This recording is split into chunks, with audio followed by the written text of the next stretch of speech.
So periphery is, for me, it's the threshold of space and time, and it's about past, it's about that threshold between past and future, that moment of now when the world just pauses for that moment. And not only in the finished artwork, and so I'm looking around at my paintings, but when I'm creating, it's also that engaging of being responsive to the canvas in that now, but taking reference from the past, but also looking with hope into the future. I'm Jane Digby, I'm a fine artist.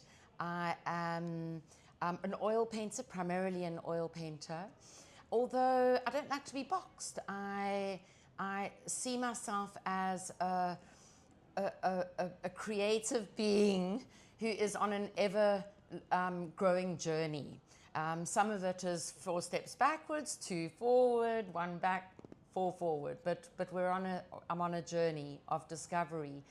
And I love using the medium of oil painting on that journey to express my journey of life and of creativity. There's always that link between life and my work, and that's why my life is obviously inspired by my artwork, and my artwork inspired by life. This exhibition, Periphery, is very much about the now, but to be honest, I'm always painting about the past and the now and the future, and that sort of liminal line of where the now is just so finite that you've got to take that deep breath and just absorb that moment, because otherwise life just runs by you. And being a mum of 2 girls, you feel all the more in stereo how much life just passes you by, because they grow up so quickly. So back to my creative process, I'm very much as well focused on my process of painting, on how I feel when I'm in my studio, my connection with the canvas. So I always activate the canvas, and that brings along incidental mark making in me, and I let it go. I'm not too prescribed about what I'm going to paint and exactly how. I have no idea what the vision is going to be. And this is very much expressed in these images for Periphery, for this exhibition, is because I had an idea, a vague idea, that I was going to paint a series of benches, which I'll come back to just now. But suddenly the painting started telling me, no, you don't need a bench. You can sit under a tree or sit on the edge of the high tide or the low tide. So I really let my paintings influence my future mark making. That presence is so important, and that's what draws me back and back into my studio. It's a bit of an addiction in a good way, because I really need that sense of space in my life. It's a quiet, meditative, but also busy headspace. So that brings me to think about my paintings. A lot, they work with contrasts, light and dark, as in light and as in life. There is darkness after light. There's always that balance, that yin yang. And my work is very much about that, dark to light, bold marks to soft light marks, quite chaotic marks to calm, linear to all over. There's this constant sort of weighing up of these contrasts that seem to be a common factor in my work. Also transparent marks to opaque. And all of these, I feel, give depth to my artwork, and they also create a bit of curiosity. Curiosity to me, let alone to the viewer, I hope.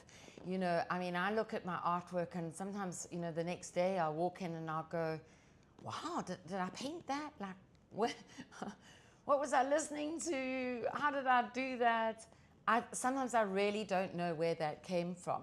And I want the viewer to feel that same dialogue. I want them to live with my paintings, and each time they walk past my painting to ask, oh, They've seen something slightly new in it. It could be a slight depth or a contrast that they hadn't seen before, just something. And to me, it's a little bit of that analogy of life, that we're always getting ready for that next curveball.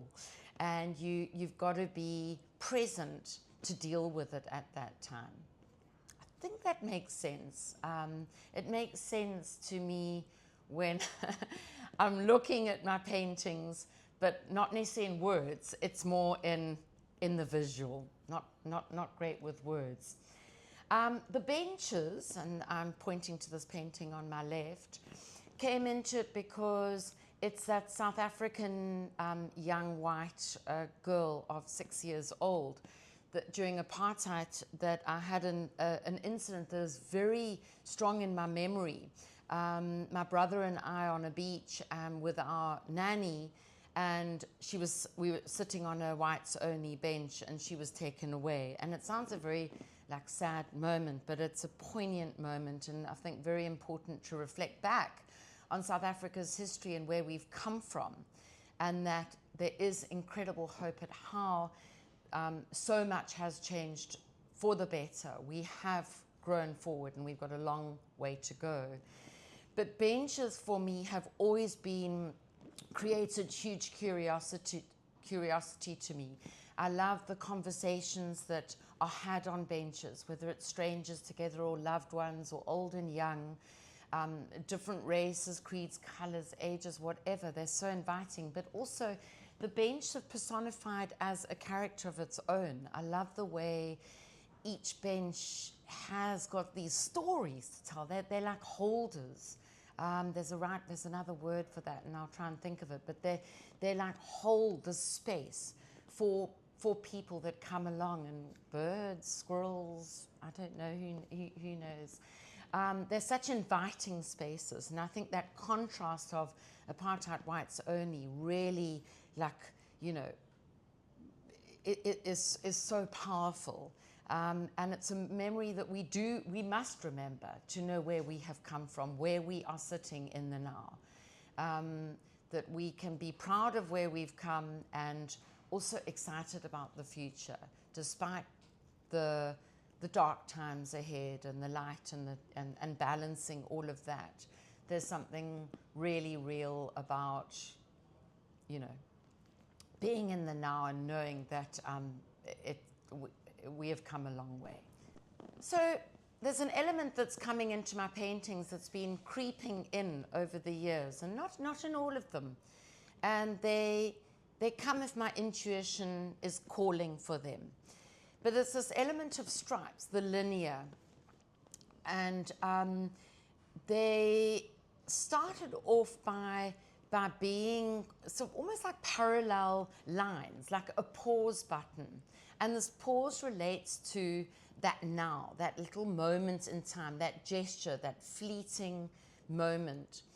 But it grew, and it became so much more than that. It's sort of this contrast between playing with the traditional landscape and a more contemporary. Also, the chaotic mark making that comes into my work with this calm, with this linear stripe that is also quite sort of almost geometric. So it's this play of past and future. And I mean, there are so many things that it can symbolize. For me, it symbolizes pause. It symbolizes a different plane. So you've got that landscape or that scene unfolding ahead of you, and then you've got these lines that sort of come up, causing this shift in perspective. Could be like you're looking through a window, you're looking through a time zone. The reason that I'm enjoying them is because of this edginess it creates, and it helps me break out. It actually helps me to be more engaged with the artwork, taking it away from just being a sort of traditional scape. I don't want to paint traditional scapes. I'm wanting to paint a response to the landscape, or a response to a portrait, to a person in front of me, the character, the personality. a response to a personified bench or a tree. So it's just that now and then it's playing with this time in space and this time in nature in our lives that I think is very interesting, and I'm loving taking it further. And in this one, I've actually, instead of masking these lineal lines or stripes, if you want to call them, I've actually painted on them with a Lumo spray paint, which again just talks about this contrasting traditional and contemporary, historical, modern, going into a new world, which I'm uncomfortable with. You know, I'm an old-fashioned girl. I'm a bit of a traditionalist. So it's like, it's just playing there. It's like teasing, taunting me in a way, but not necessarily in a bad way. And it's creating that curiosity. So it also makes it sort of playful for me, because unmasking these lineal masks or masking up and spraying on them or repainting them in also creates tension for me, because this sort of beautiful painting I'm now destroying in some ways. I'm changing it in a way that I can't go back, which is also sort of edgy and uncomfortable for me, but it creates that awe and wonder, which keeps me wanting to paint the next one and the next and the next, because I just don't know what's going to unfold.